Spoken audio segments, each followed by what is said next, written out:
ensure the security of the citizenry. He called for a Congress of all the people's deputies, inasmuch as all questions go beyond the powers authorized for the executive branch. He said that the current process is intended to find a way out of the crisis, to expand the process of democracy, and likewise to reform the economy. Today in the evening in Moscow, the more politicized citizenry have for the first time demonstrated their relationship to the agreement of the three leaders of the republics. The Democratic Party this meeting had a number of different parties. The only thing that these parties had together was the word union. The union of sovereign parties, that was stressed sovereign, and these were citizens of an independent group. The people were very excited, and they wanted to maintain the full Soviet Union. The atmosphere of the meeting, which gathered roughly 3,000 people, allow us to realize that people are somewhat confused as to the new title of the country. This is supposedly a fraud practiced upon the Russian people, according to one group. That was the Democratic Party of Russia. It is being supported by the Peasant Party, on the other hand. The political mood before Mr. Yeltsin's speech at the Supreme Soviet of the Russian Federation is difficult to determine. Mr. Trovkin said there would be serious opposition. The meeting passed without any casualties. So the meetings are taking place and politicians are making decisions. And the world is now waiting anxiously to see how the Union will develop and what will become its heir. Whom do they have to deal with? And who, of course, will control nuclear weapons? And for the time being, it's the President of the USSR. Without waiting for the subsequent events, the Chancellor of Germany, Mr. Kohl, in Maastricht, said that a broad action of support for the Soviet Union should be organized. This would be food for the sovereign republics. Among other things, the Chancellor considered appropriate to deliver foodstuffs and medicines by utilizing German soldiers who are dressed in civilian clothing. What do the leaders of Europe think about the new Commonwealth? The news from Minsk was, of course, reacted to in Maastricht. The participants of the meeting welcomed the event and the formation of the Commonwealth. They said they expected continued control of nuclear weaponry. They expected that the obligations of the former USSR would be observed, that human rights would be observed, and likewise the rights of national minorities. The only criterion thus far, a single criterion, has been adopted for the other states. In the corridors of the forum, the delay has been partially explained by the fact that many people were expecting Mr. Gorbachev to resign very soon. Margaret Tutwiler, who's spokeswoman for the White House, said that the United States was pleased with the formation of the Commonwealth, which is signed by the three leaders of the Slavic republics.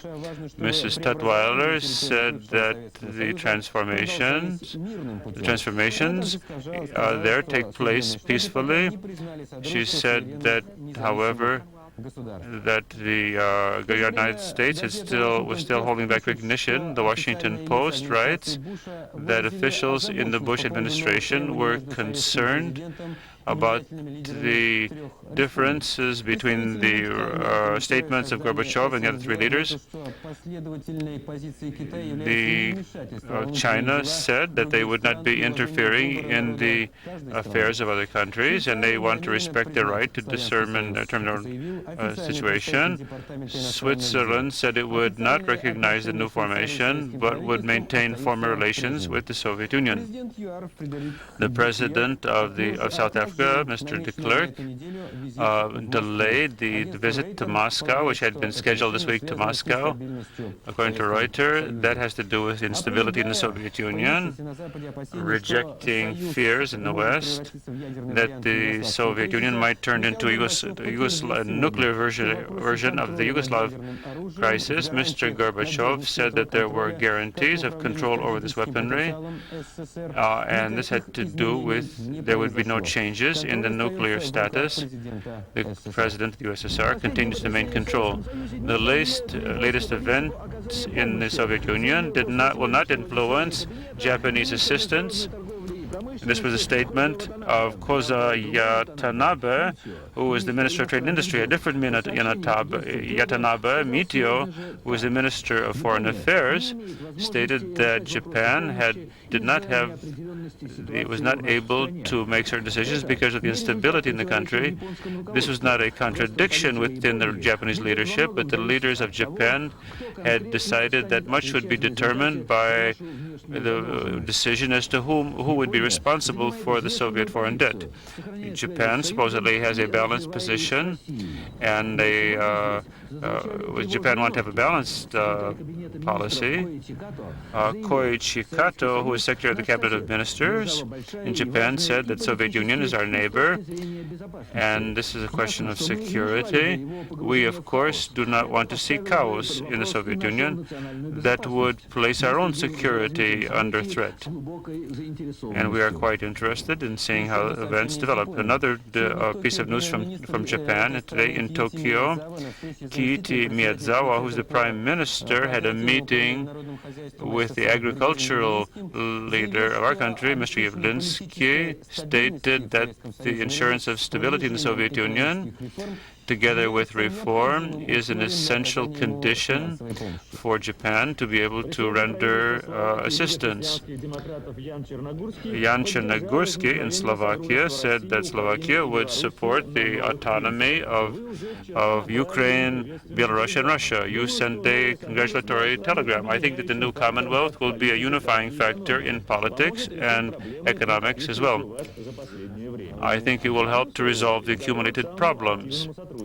He said that this country was ready for very good cooperation. This was a friendly Slavic nation. With regard to the appearance of the new Commonwealth, there are questions of nuclear instability in the world. What do you think of that? Czechoslovakia, like any other country, who desires that in Europe and the world there be political and military stability. I think that the appearance of a new Commonwealth will not violate this stability. This is the statement of Mr. Černogursky in Czechoslovakia. Today in Chisinau, there was a meeting with participation of Mircea Snegor, who is the president. The situation in Moldova is so complicated that no one could have foreseen that Mircea Snegor would get 98.2% of the votes of those who took part in the voting. Mr. President, what is your relation to the meeting in Minsk? In principle, this is an affair of the three independent states. I consider that which took place in Belarus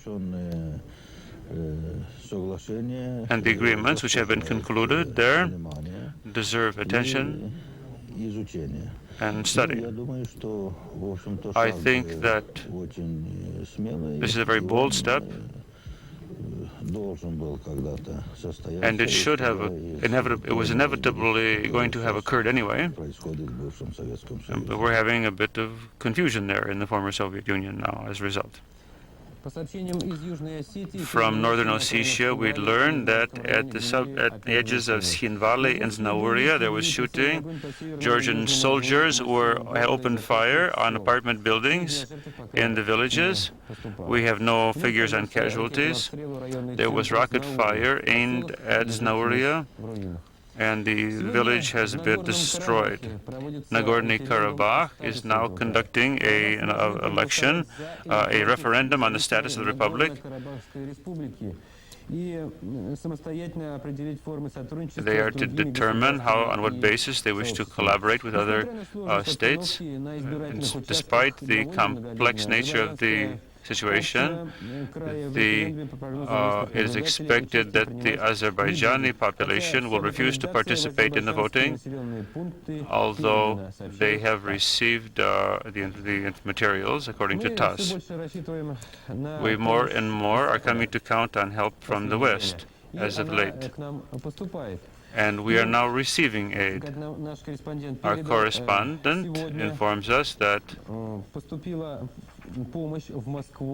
Moscow received $2 million worth of medications in the form of foreign aid. Today is the International Day honoring human rights. Today, the General Director of UNESCO, Federico Mayer, arrived in Moscow in Sheremetyevo Airport. He made the following declaration.